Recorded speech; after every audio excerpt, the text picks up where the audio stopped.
Hello guys and welcome back to the channel. So in today's video, I'm going to show you the highlights of a very recent CNBC interview that Alex Karp did. This is a 50-minute interview. The link is going to be in the description box below. And of course, you're welcome to watch the whole thing. But I think that there's two tidbits there that are very important for investors. One of them is a audience member grills him on his hiring decisions and questions how he spends his time and what he does to improve the company. And I think his answer is phenomenal. And then the second part of this interview, he's going to be discussing the culture of Palantir, and he's going to give us some rare insights into contracts that they have denied and phased out of for different reasons. It's going to be very interesting. So if you like this video, as always, please make sure you hit the subscribe button that is down below here. And if you want to go further and support the channel, check out the first link in the description box below, where you can go over to our Patreon page and support the channel from $5 a month and get direct access to me and all the valuation models that I use on this channel. So let's get to the video. I didn't start following your stock until you hired Lila. Now I want to know, how much time do you actually spend on the business part? How do you define business? Getting contracts, being sure your margins are holding, if not increasing, cutting expenses perhaps, inflation risk. The simple answer is Palantir, for better or worse, is my life. And if you want to survive, you're very focused on. But software business, the enterprise software business is structurally different than, I believe, any other business. The most important thing in a software business is, what are the quality of your products, and have you built a product no one else can build, can you get that product delivered into the market where the product transforms people's tastes. So the most gratifying thing about going to these war zones is they know our products, and we built the product, we've changed their taste. By the way, we've done this with our commercial product. I have no reason to pitch you on this. Our commercial product is the single best product in the world. People will not realize this for another couple years because they're in the process of learning what it means to interact with non-thin software that's largely been built so that you can tell some person on Wall Street that it exists.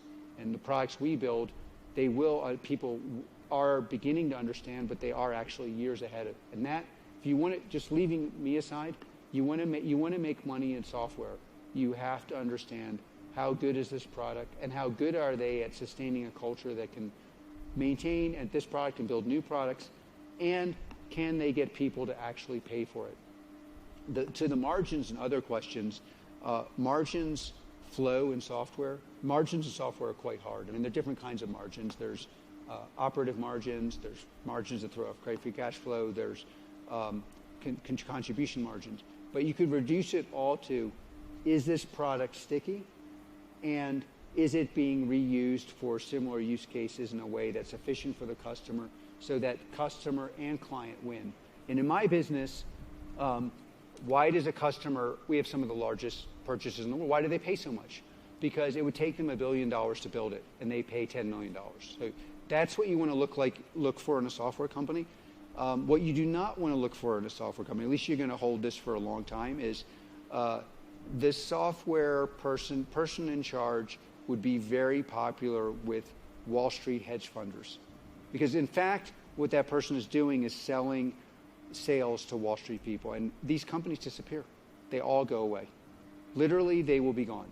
And then you have to have the patience to invest and hold. I'm very bullish on Palantir, but it's because I know of no other company in the world that actually builds software products before they're useful, and we have 5 of the coolest products in the world. Awesome. You heard it from the man, Daddy Karp himself. He's very bullish on Palantir, and he better be. But unfortunately, we see the problem here is, I mean, it's a good thing, but he said that Palantir was not built to be sold to Wall Street. And that also means that it's going to be a very slow and long-term growth which is better in the long term, right? But secretly, we all want to just buy Palantir stocks and we want it to shoot to the moon. And that's definitely not going to happen because their company is not set up like that. And clearly they don't give an F about Wall Street thinks about them. And they are going to, work on the culture, which he's going to cover here, and, sustaining a world-class product. And with time, the value of the product is going to show itself. And he's very confident about that. And did you hear that part when he said that it would, cost the customer $1 billion to build a product and they pay $10 million a year? What a saving. I want to be able to do that saving one day. All right. So now we go over to the culture part, which is very important for Palantir nerds like you and me. So tell me, though, about what is the culture of Palantir relative to these other firms? Especially, by the way, given that a lot of companies are now taking more social positions, political positions on different topics. By the way, you have to take political positions yourself in some ways in terms of which allies, for example, or which countries you decide to do business with and which countries not to do business with. Which is a hard decision. No, we take positions on any issue involving us, basically. So we were I believe I was the first person to say we wouldn't build a Muslim database, though no one had asked us because we would have said no. We've taken, we were very involved in, this debate as discussed around, who supports the U.S. government under what conditions. But I would say the primary and the internal culture of Palantir is people have always thought we were batshit crazy,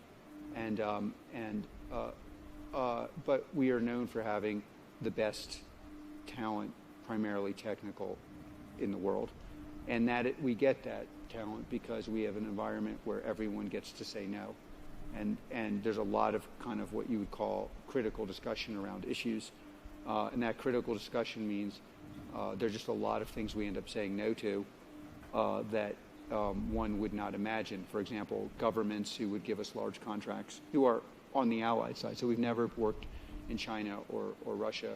But then there are a lot of governments that are in the gray zone. They're pro-American, but they might do things with our software we don't support.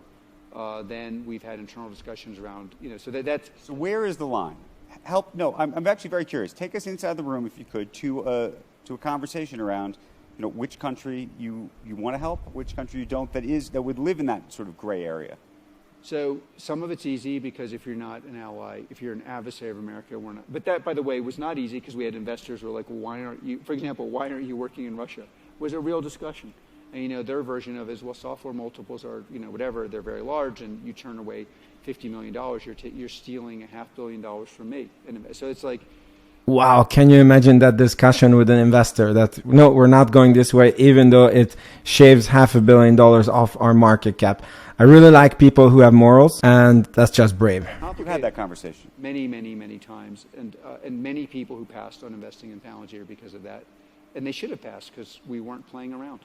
And then internally it gets more complicated. Just if you take, this is an exact example, without mentioning a name, large country, very wealthy country.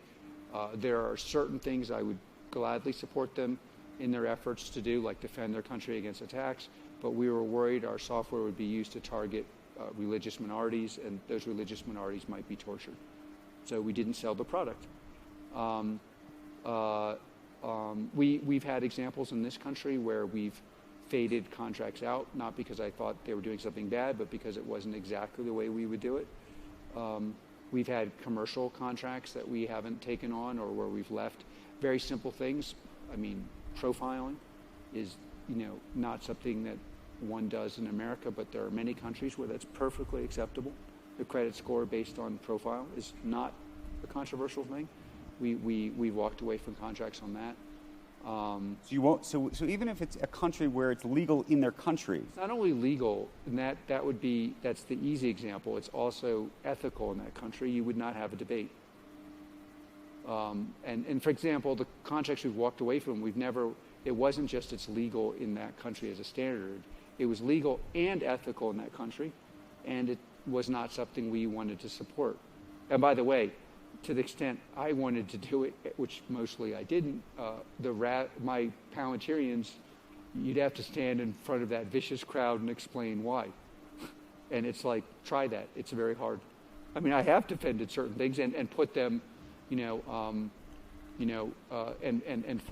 forced us to work in other environments where I thought were important. Very, very interesting, guys. So basically they have said no to many millions of dollars of contract because of moral reasons. And yes, again, it's the same thing. It hurts in the short term, but it's very good for the company in the long term. And just imagine, you know how in the Palantir community, some people, they really don't like Daddy Karp. And imagine if Daddy Karp was a different type of person and he would allow the software to be used for spying, used for profiling people, helping to round up minorities. And that would just be horrible. But I love that they're on a mission. I love that they have morals, and I love how they think, and it just makes the company more investable to me. And the more I listen to these interviews, the more I understand how much on the long term and how much future thinking they are. And that makes the company even sexier for me as a stock investor. But let me know what you think. Thank you so much for watching, and I'll see you in the next video. Ciao, ciao.